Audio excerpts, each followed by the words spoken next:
салом ба ҳамаи шумо дӯстоне ки нашри навбатии моро оид ба хабарҳои тару тоза интизоред. имрӯз дар бораи рекорди навбатии Месси, омадани Неймар, эҳтимолияти рафтани Месси ба Интери Давид Бекхем ва Ояндаи Холланд хоҳем гуфт. дӯстон, бисёре аз шумо хоҳиши ҳар рӯз тамошо кардани хабарҳоро дар бораи Барселона доред, аммо шумо намедонед ки мо дар Телеграм канали БАРСАТИЖИ кушодем ки дар он ҷо ҳар рӯз ёда аз 15 хабар дар бораи дастаи дӯстдоштаамон мебарояд ва ҳамчунин шумо имкон доред ки ин хабарҳоро бо дигар мухлисони даста муҳокима намоед. Тезтарак ба ссылкаи описания БУДА ДАРОМАДА аз ягон хабари Барса ақиб намонед. Акнун поза ёнбошро гирифта бошед, пас сар мекунем. Клуби Барселона расман эълон дошт ки Лионел Месси дар задани гол дар як чемпионат ба Пеле баробар шуд. баъди дубл дар бозии дирӯза ҳамакнун Месси дар Ла Лига 467 гол задааст. бовар кунед як хел дастаҳоро чандин сол лозим аст ки ин қадар гол занам. то ин ҳамчунин рекорд ба Ҷимми Гриф 357, Герд Мюллер 365 аз Олмон, Пиола 274 аз Италия ва Онис 299 аз чемпионати Фаронса тааллуқ дорад. аммо инҷо ҷониби Бразилия даъво дорад ки ба ҳар ҳол шои футболро дар задани гол дар як чемпионат гузаштан мушкил аст, зеро аз рӯи бархи ҳисобҳо Пеле бештар аз 1000 гол задааст. аммо ин ҷо албатта бозиҳои расмӣ ҳисоб мешаванд, зеро агар голҳои маро ҳам дар бозиҳои ғайрирасмӣ ҳисоб кунанд аз 1000 мегузарад. гап сар ин ки агар Месси дар бозии оянда ақаллан як голи дигар занад, бозам рекорди нав мегузарад ва ҷои шубҳае нест ки ӯ ин корро мекунад ва на яктау дуто. гуфти урусо так што ба ин бача расидан дар ин солҳои наздик худо медонад. Эрик Капидал гуфтани Мардакро ёд доред, ҳамоне ки як вақтҳо директори варзишии клуби Барселона буд. ана ҳамин Мардак бо гузашти чанд сол гуфтааст ки баъд наёмадани Неймар трансфери Антуан Гризман сабаб шуд ва гуфти ӯ худаш шахсан барои маслиҳати трансфери Неймар аз ПСЖ ба Барселона бо директори варзишии парижиё вохӯрда гапҳоро пазонда будааст. аммо президенти собиқи Барса Бартомеу Гризманро интихоб намудааст. як сол пеш эҳтимолияти баргаштани Неймар ба Барселона дар сархати расонаҳои олам қарор гирифта қариб буд ки баргашт баргузор шавад, ба шарти ин ҷо як агар пайдо намешуд. агар ҳамин ки Неймар бо Барса даъвои судӣ дошт ва ҷониби Барса мехост ки бозингари Бразилия аз сари даъвояш гузарад, аммо Неймар ба ин розӣ нашуд. Бартомеу бошад Гризманро интихоб кард. ба омадани Неймар Месси ҳам сахт ҳавас шуд, аммо Мардак Бартомеу кори худашро кард. бо ин кораш ҳам муносибати худро бо Месси карду ҳам аз Гризро, аммо ҳозир ки ӯ несту Мессию Гризман ба гуфте соз гирифтанд. дӯстон, шумо дар ин бора чӣ фикр доред? оё дар ин ҳаяте ки дорем Неймар ба мо лозим аст ё ин ки Ансу Фати ҷои ӯро пур кардан метавонад? андешаи худро дар комментария нависед. мо бошад мегузарем ба хабари навбатӣ.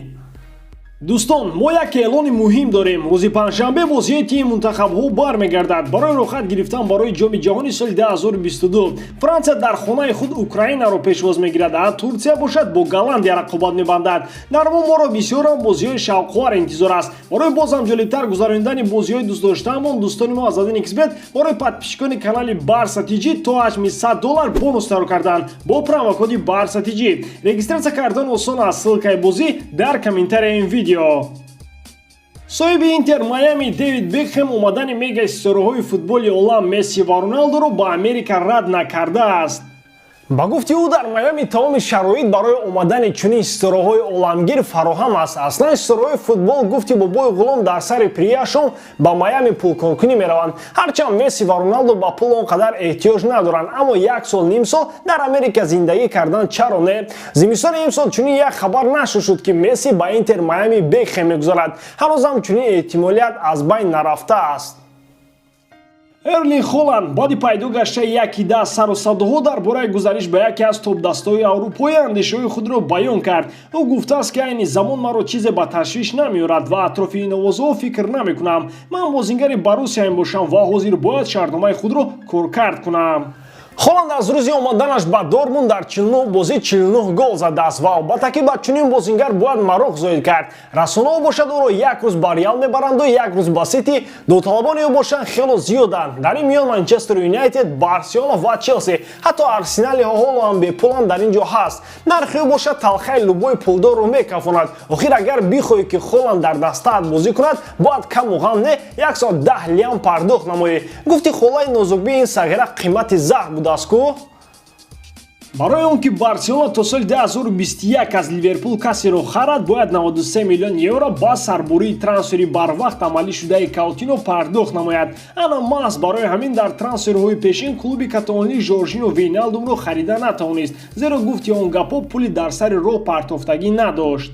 акнун барои аз Ливерпул бозингар харидан ё тамом шудани соли 21ро интизор мешавем ё 93 миллионак Ливерпулро пардохт мекунӣ ки айни ҳол Лапорта тамоман ба ин чиз розӣ намешавад. Ин дар ҳолест ки боз бояд Вейналдумро бо як нархи ҳангуфти дигар харидорӣ кард. Худи Каутино бошад аз моҳи декабри соли 2020 дар тавбат аст, мегуфта бошӣ курорт омада бошад, аммо гуфти васияи ҷураи ман ойликашро как нада гирифта истодааст. Ин Каутино нашуду як дарди сар шуд ку. Барои имрӯз тамом. Шумо атрофи ин гуфтаҳо чӣ андеша доред дӯстон? Нависед, бовар кунед. Ҳамоншро куне, ягон гапашро ба ҷои даркорӣ мерасонем. Як лайки шумо бошад боиси хурсандии мост ки дилҳомон барои омода кардани видеои дигар гарм шавад. Дар ҳама ҳолат Барселонаро дӯст доред ва канали Барстратегиро дастгирӣ кунед. Дастгирии шумо, пешравии мо. Бо шумо буд Муҳаммад Гаиров. Хай, дар паноҳи Аллоҳ.